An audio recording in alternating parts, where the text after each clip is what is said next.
Hey everybody, welcome back to the Crateble Weekly Roundup with me, Lorenzo, aka Ham Chops, and everything else you may find me on. We're just going to go ahead and get right into it. It's been a busy week as per usual, but Pokemon Legends ZA finally has a release date for October 16th. Price point isn't really been revealed yet, but it's safe to assume that when it does, Nintendo Switch 1 version may be about $60, and then the Switch 2 version most likely going to be about $70. Hopefully it doesn't go any higher than that. As we already know, Mario Kart World is at $80, but with that we're also expecting a lot of content to be packed into that game. Aside from that, Pokemon Destined Rivals finally dropped May 30th. Good luck to everybody out there hunting down those ETBs or just individual packs and booster boxes. I haven't had a chance to get my hands on any yet, but when I do, praying for some good pulls. I haven't really heard too much about the pull rates on it, so it sounds like they're pretty decent. Other than that though, good luck to everybody. And then the other TCG that released this week is Lorcana Reign of Jafar finally dropped. It's in the pre-release stage right now, dropping only at local game stores. But next week, June 6th, it should be available everywhere else, big box retailers. So if you're looking for that, your odds will expand next week if you don't have a local game store near you or if your local game store sold out. Other than that, the other thing too is Lorcana Fabled expansion set. They finally came out and showed some more things, like the products that can be dropping. Pretty excited for the starter decks, especially seeing that Power Line is featured on one of them. I'm also pretty excited to see those new rarity of cards that's above the Enchanted, which is, I believe it's Fabled. If not, I'm sorry if I got that wrong. Other than that, it's still pretty excited to see them add new rarity to the games. And then we also had some huge announcements come from Hasbro Pulse. They did a fan stream just the other day, revealing a lot of cool figures, some for the Marvel Capcom anniversary, and also some Fantastic Four figures. What's really cool about the Marvel Capcom ones is they do kind of come in those cool pairs, so you already got two figures to go to set up some nice cool fight scenes.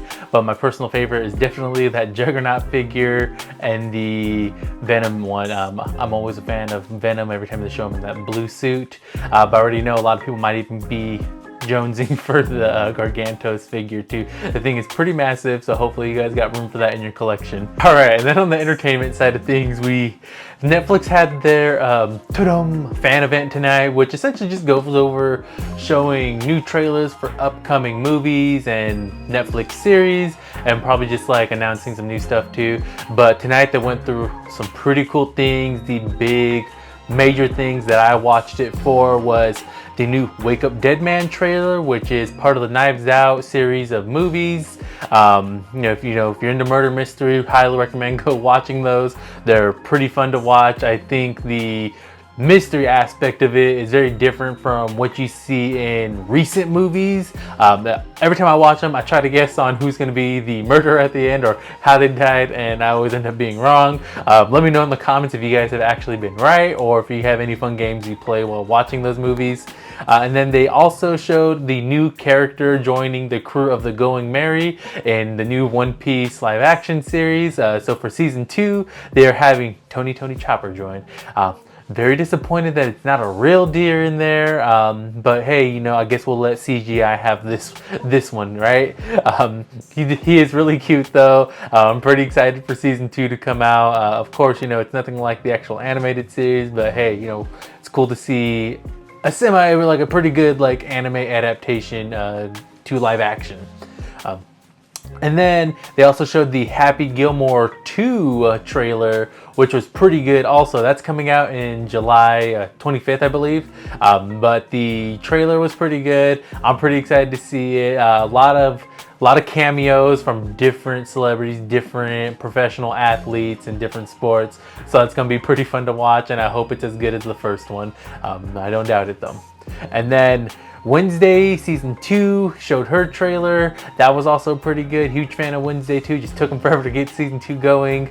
And then the final big piece of news coming out of it is the Stranger Things season 5 trailer. Stranger Things is going to be released in 3 different sections, or volumes as they called it. So volume 1 is coming out November 26th, volume 2 is coming out on Christmas Day, and then the finale is going to release on New Year's Day.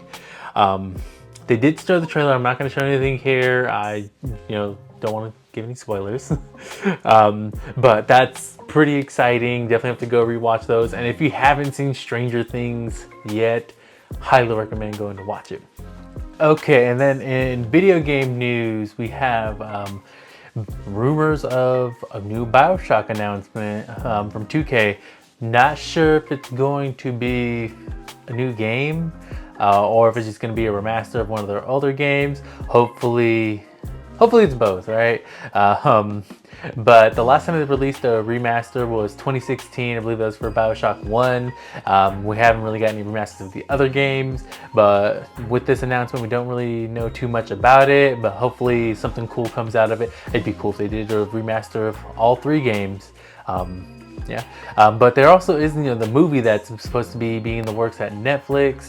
Last we heard was that, hey, they're still trying to move forward with those plans, but we haven't really heard much since the Writers Guild strike and a few other things have kind of slowed it down. But hopefully that movie does see the light of day, especially for us Bioshock fans out there. And then we have Ubisoft launching a new transformation committee to help at the Assassin's Creed studio and other studios. They've noticed that their games aren't doing too well, and this transformation committee should breathe back some new life and hopefully release games that feel more whole and have a pretty good storyline and aspects to them. It's Ubisoft, their games haven't really been the best lately. Some sad news out of the gaming world is the Black Panther video game did get canceled. The studio did shut down.